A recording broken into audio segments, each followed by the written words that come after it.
Live from downtown Detroit, home of WDIV and Click on Detroit, Local 4 News at 5 starts now. A big investigation underway, disturbing allegations about what may be going on inside a local crematorium. I'm Hank Winchester. Help me, Hank, tonight. A former Detroit councilman sentenced today for taking campaign cash in exchange for a vote a few years ago. Coming up, what he had to say to the court today.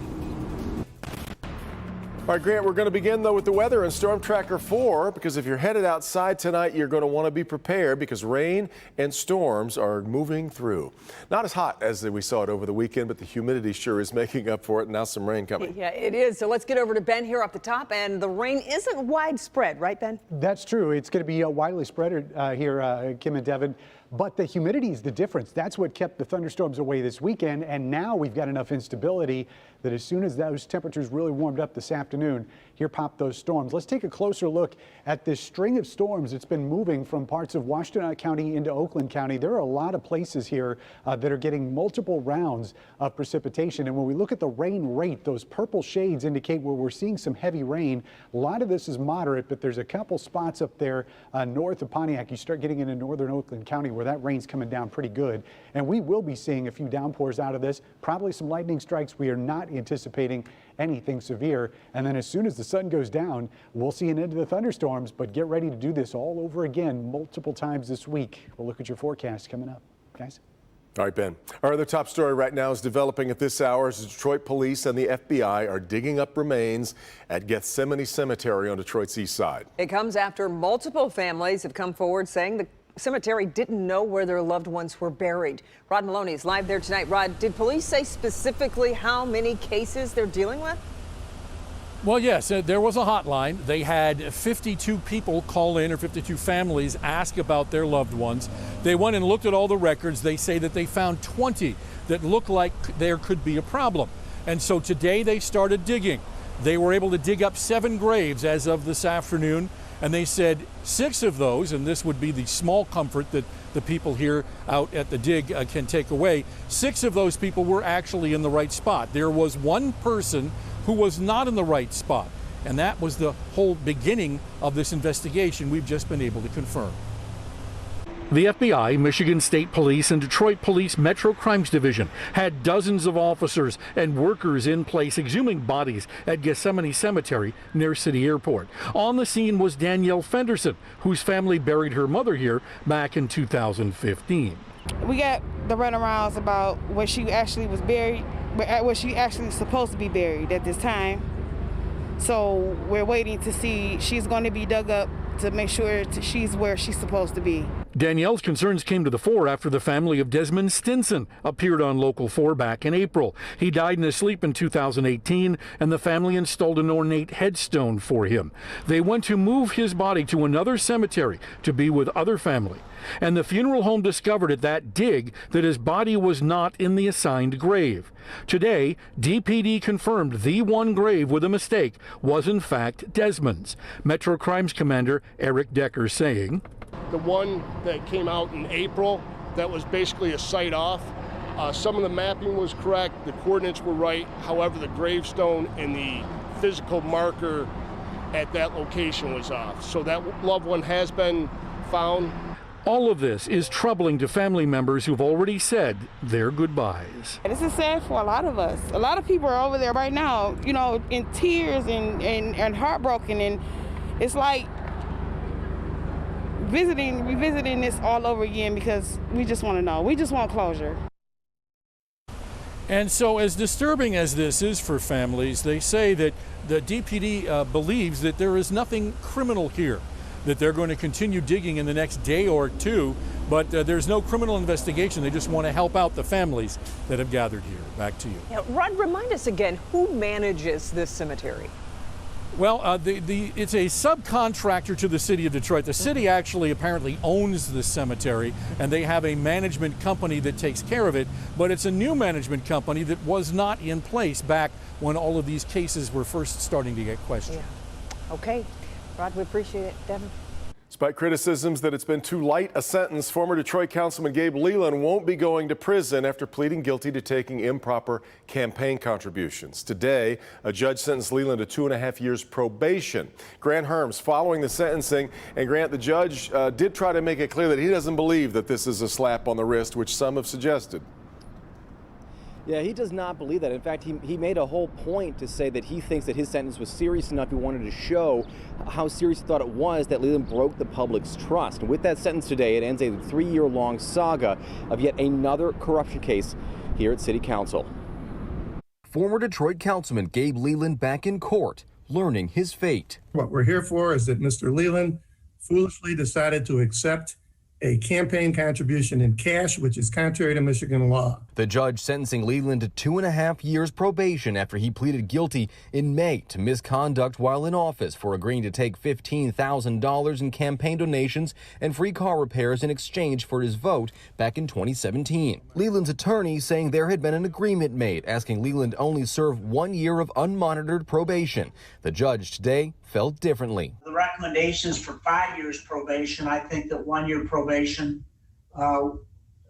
would be a mere slap on the hands and violate the people's trust. Leland also apologized, echoing his remarks during his first court appearance after formally resigning his seat on the city council. You know, the importance of helping people, and I did that as it relates to my constituents for many, many years, and did a lot of good for a lot of people along the way, and unfortunately, I crossed the line, and again, I apologize to my family, to my constituents, and to the citizens of the city of Detroit. But now is the time to reinvent myself and press the reset button. I look forward to whatever I choose to do in my career. I have my whole life ahead of me. And Leland was also facing several federal bribery charges. Devin, the prosecutor said today that those charges, because of his plea deal, will be dropped. And now, Grant, the rest of the council needs to figure out his seat, right? They do, and they only had 60 days from when he first resigned. That was back on May 3rd, so that means they only have until July 3rd. There are 6 candidates running for his seat right now, and there's been some talk of maybe just keeping his seat vacant until the November election, but we'll have to wait and see what the council decides. Yeah. All right, Grant. Charges are filed against former Michigan State basketball star Keith Appling in connection to a shooting on Detroit's west side. Appling is facing 1 charge of first-degree premeditated murder and 3 firearms charges. The charges are in connection to the shooting death of 66-year-old Clyde Edmonds on May 22nd. We're told Appling and Edmonds knew each other, though they are not related. Appling could be arraigned as early as this week. Michigan has confirmed its first human case of hantavirus. Yeah, hantavirus is an illness spread by rodents, but not usually spread between humans. The MDHHS says a woman in Washtenaw County was recently hospitalized with the virus. They say she was likely exposed after cleaning an unoccupied home that had signs of an active rodent infestation. It is a serious exposure. Hantavirus has a 40% fatality rate. Let's take a look now at the coronavirus numbers from over the weekend. The state reporting 419 new cases over the past 2 days, so averaging out to about 209 cases a day. 11 more deaths, though, being reported over that same 2-day period. And it's still slow going for the statewide vaccination rate. As of today, 59.4% of Michiganders have had at least 1 vaccine dose. Help Me Hank has been tracking major developments tonight surrounding the shutdown of a crematory in Ypsilanti. Michigan Attorney General Dana Nessel says her office is launching an investigation into numerous claims, including the mishandling of remains at Tri-County Cremation Services. Let's bring in consumer investigator Hank Winchester live tonight. So, Hank, you spoke to a family who used that facility for their deceased loved one.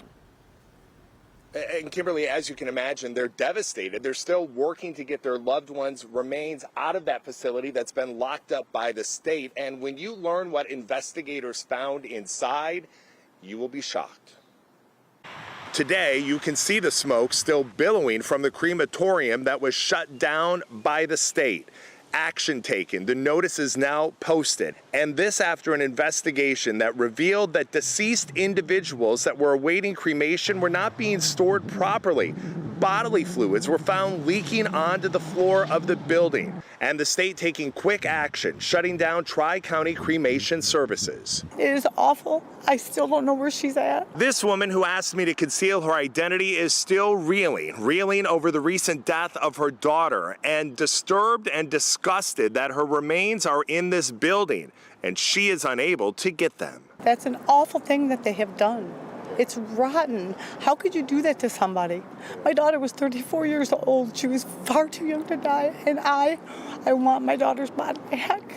I want her back, and I want whoever did this to be prosecuted. According to state investigators, this facility owned by O'Neill and Diane Swanson, who were both under investigation in 2019. At the time, investigators moving in as they owned Swanson's funeral home in Flint, and their license revoked because of multiple violations. The state continues to move this investigation forward, and now we've learned Michigan Attorney General Dana Nessel is on board, also looking into these disturbing allegations.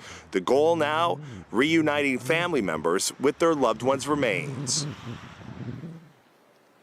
Back out here live, absolutely heartbreaking to talk with that woman today. And unfortunately, investigators believe that she may just be one of many families affected by this situation. And the state would like to hear from you.